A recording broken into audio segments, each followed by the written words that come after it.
Angela and Marcus Rivers seemed like the picture-perfect couple, until one sunny Florida afternoon, Angela calmly walked into their backyard barbecue, pulled out a hidden gun, and shot her husband dead in front of family and friends.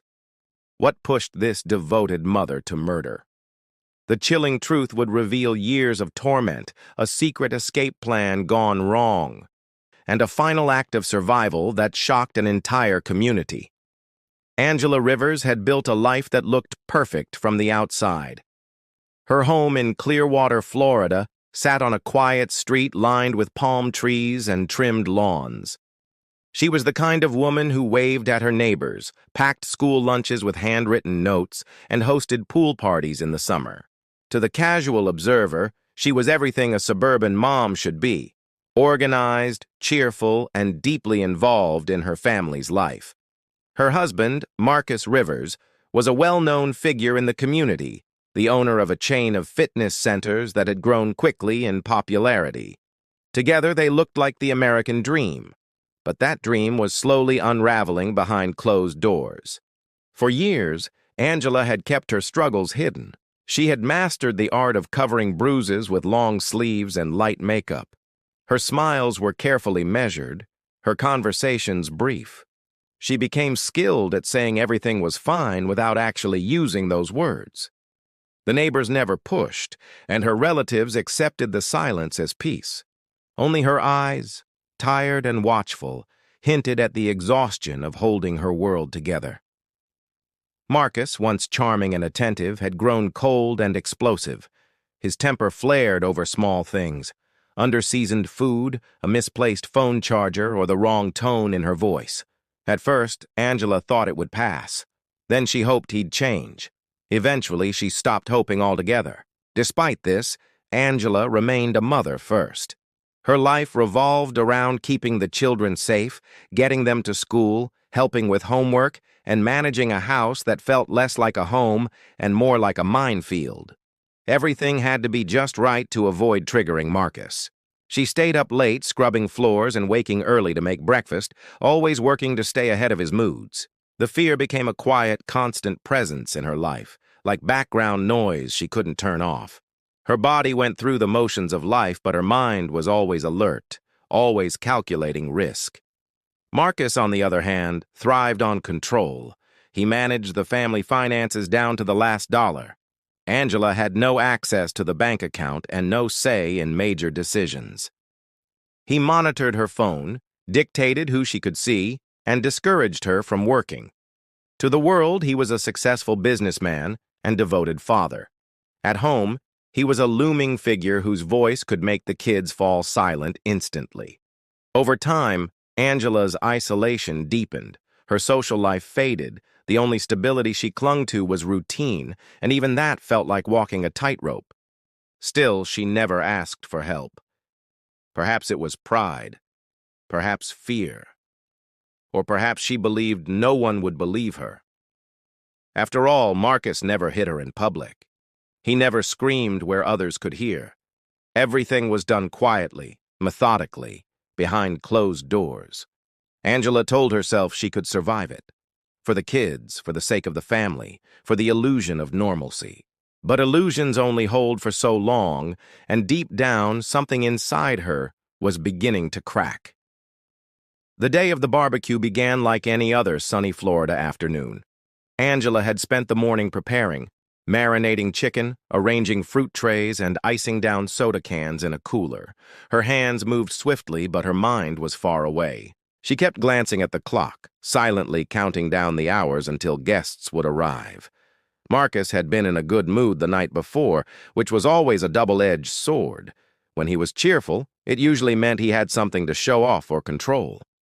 This time it was his latest business win, a third location opening in Miami.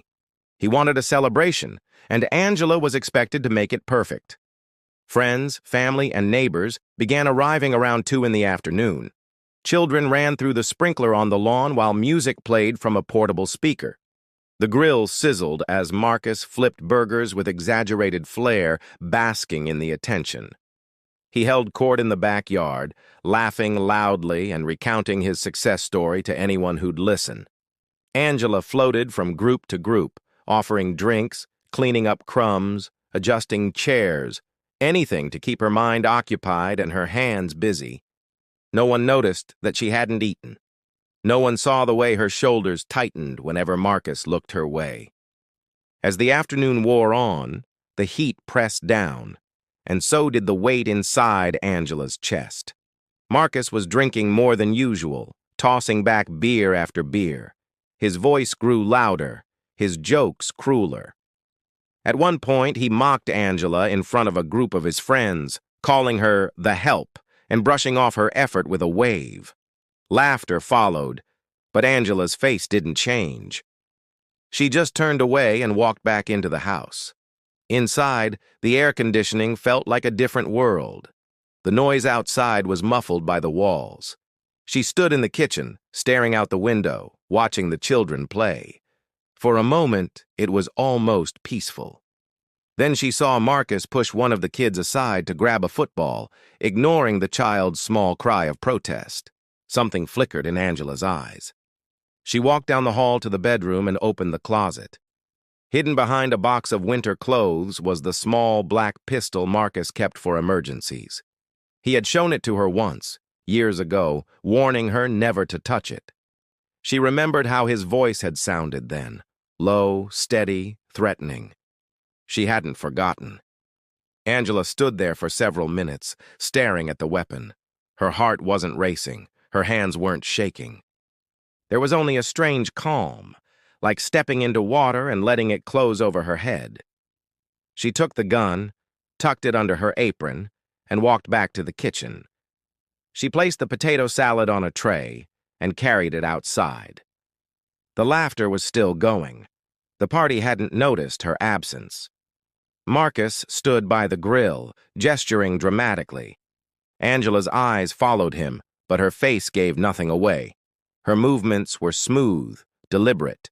No one sensed anything was wrong. Not yet. It happened so fast that most people didn't understand what they were seeing. Marcus was standing at the grill, tongs in one hand, a beer in the other, laughing as smoke curled up from the sizzling meat. A few guests were seated nearby, plates in their laps, chatting and laughing along. Children ran barefoot across the lawn, splashing in the inflatable pool, music still humming softly in the background.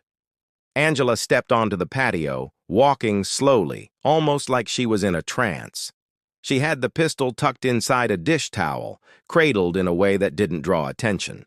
Her steps were quiet, measured, and no one turned to look. She reached the back porch and paused for a breath. Then she raised the gun and fired once. The sound cracked through the yard like a firework, but the effect was instant and devastating. Marcus collapsed before anyone could scream. The beer bottle shattered on the concrete. The tongs hit the grill and bounced away. A red bloom spread across his chest as he hit the ground with a dull thud. For a second, the backyard was frozen. Someone dropped their plate. A woman screamed. Children stood still, staring in confusion. One man shouted to call 911. Another rushed to Marcus's side, trying to apply pressure with napkins, his hands shaking. The smell of blood mixed with charcoal and sunscreen. Angela didn't run. She didn't speak. She placed the gun gently on a patio chair, folded the towel beside it, and sat down. Her hands were in her lap, her eyes staring at the grass as if nothing had happened. People shouted at her, some crying, others asking why. She didn't respond. Her silence unnerved everyone more than the gunshot had. Police sirens were heard within minutes. Neighbors had called the moment they heard the shot, and the chaos was spreading beyond the backyard. Officers arrived and quickly secured the scene. Angela stood calmly when asked, her wrists held out without protest. One officer led her away while another examined the weapon. Emergency medical personnel confirmed Marcus was already dead. Detectives on the scene were puzzled. No signs of a struggle, no argument, no warning.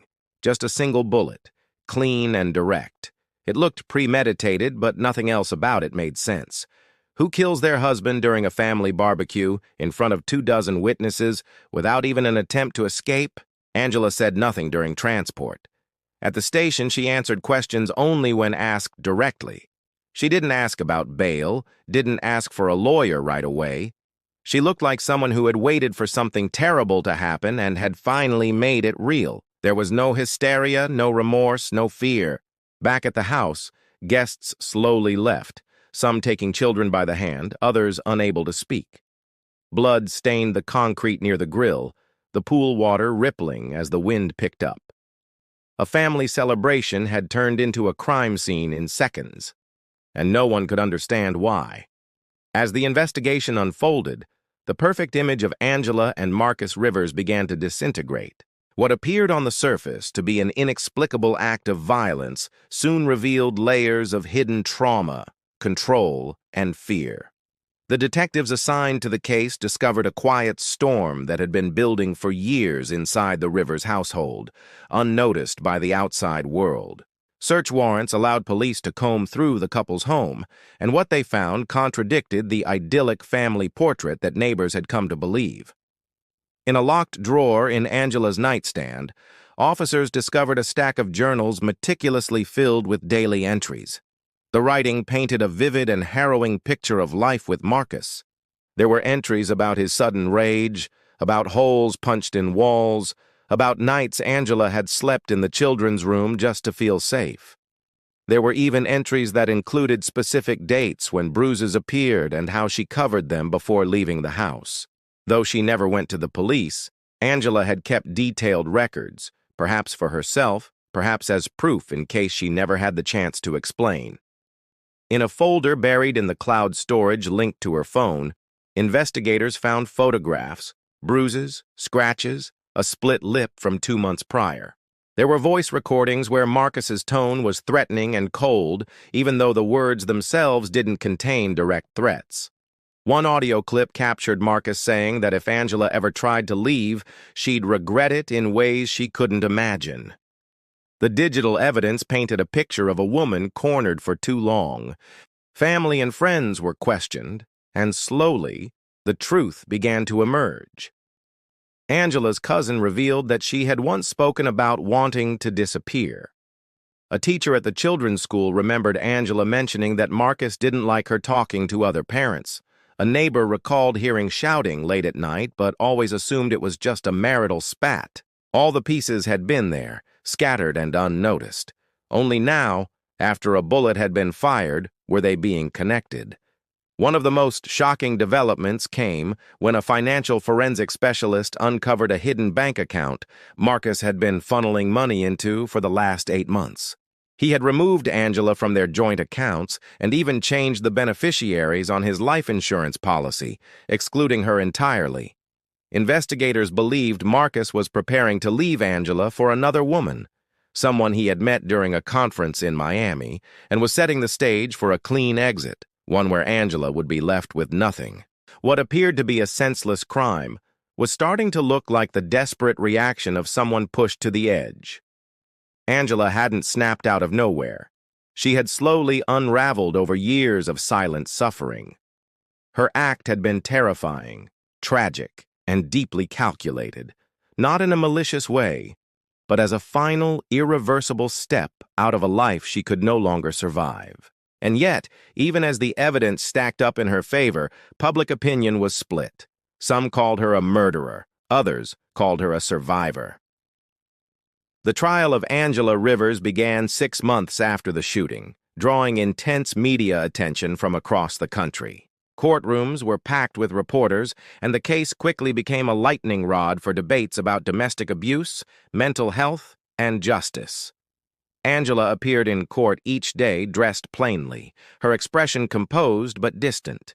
She spoke little, letting her legal team speak on her behalf, but her presence alone carried weight. Everyone wanted to understand how a woman so seemingly normal could commit such a violent act in broad daylight. The prosecution argued that Angela had made a deliberate choice. They emphasized the calmness of her actions, the way she retrieved the weapon, approached Marcus, and shot him without hesitation. They claimed it was premeditated, not an act of panic or fear. They pointed out that she hadn't called for help afterward, hadn't even tried to explain herself at the scene. To the jury, they painted a picture of a cold, calculating woman who had quietly planned her husband's murder under the guise of a family celebration. But the defense unraveled that narrative carefully and methodically. They introduced the journals, the photos, and the audio recordings. Expert witnesses testified about Angela's psychological state, how years of control, intimidation, and abuse had altered her mental stability. A psychologist explained that Angela had lived in a state of coercive control, a psychological trap where escape feels impossible, and the victim begins to believe that death may be the only way out. This wasn't a sudden break from reality, the defense argued. It was a slow erosion of her will to live, compounded by the looming threat of being abandoned, broke, and possibly losing her children. The turning point came when a close friend of Marcus testified, reluctantly admitting that Marcus had made disturbing comments about his wife. He recalled Marcus once joking that if Angela ever tried to leave, he'd bury her so deep no one would find her. The courtroom fell silent. That moment seemed to crystallize everything the defense had been building toward. After 2 weeks of arguments, the jury deliberated for 3 days. When they returned, the courtroom tensed. Angela Rivers was found not guilty by reason of temporary insanity.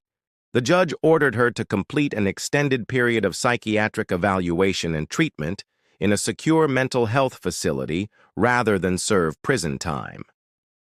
The verdict was met with outrage by some and quiet relief by others. Advocates for domestic violence survivors applauded the decision, saying it acknowledged the long-term psychological impact of abuse. Critics, however, claimed it sent the wrong message, that murder could be justified if the backstory was sympathetic enough. Angela was released from the facility after serving 2 years under strict supervision.